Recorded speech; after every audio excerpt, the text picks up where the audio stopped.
Pemerintah melalui Kementerian Luar Negeri Kemenlu telah berhasil melakukan evakuasi ratusan warga negara Indonesia, WNI, dari zona bahaya akibat konflik perang saudara di Sudan. Berdasarkan informasi dari KJRI Jeddah, pada Rabu tanggal 26 April tahun 2023, sekitar pukul 5 waktu setempat, sebanyak 557 WNI dari Port Sudan telah tiba di King Faisal Naval Base, pangkalan militer Angkatan Laut Kerajaan Arab Saudi di Jeddah dengan menumpang kapal MV Amanah. Proses evakuasi dimulai dengan menempuh jalur darat dari Khartoum menuju Port Sudan dan selanjutnya, rombongan tersebut diangkut menggunakan kapal MV Amanah dengan mengarungi Laut Merah menuju Jeddah selama 15 jam. Pemerintah juga telah berhasil melakukan evakuasi tahap kedua sebanyak 328 WNI dari Port Sudan menuju Jeddah.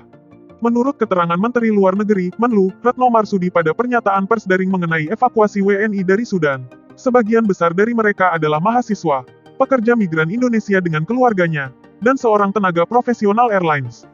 Setelah mengurus keimigrasian, pemerintah melanjutkan proses evakuasi WNI untuk pulang dari Jeddah ke tanah air.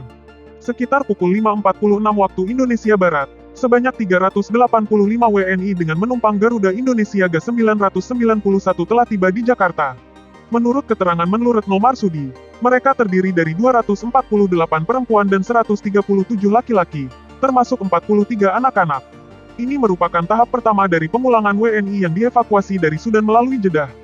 Mengingat perjalanan evakuasi yang sangat panjang dan melelahkan, Menlu Retno Marsudi mengatakan bahwa setibanya di Jakarta, mereka akan diinapkan sementara di Asrama Haji Pondok Gede sebelum dipulangkan ke daerah masing-masing. Kemenko PMK dan KL terkait telah menyiapkan layanan mulai dari pemeriksaan kesehatan hingga layanan konseling. Selain itu, Kementerian Sosial, Kementerian Dalam Negeri, dan Pemda terkait juga akan memfasilitasi kepulangan ke daerah masing-masing. Rencananya, pemulangan tahap kedua akan dilakukan pada tanggal 29 April dan tiba di Indonesia pada tanggal 30 April. Sedangkan pemulangan tahap ketiga, yang juga menutup seluruh proses evakuasi, akan dilakukan pada tanggal 30 April dengan menggunakan pesawat TNI AU. Menurut Menlu Retno Marsudi, saat ini hanya tinggal 111 WNI yang masih berada di kota Port Sudan, dan pada hari ini mereka akan diterbangkan ke Jeddah dengan pesawat TNI AU.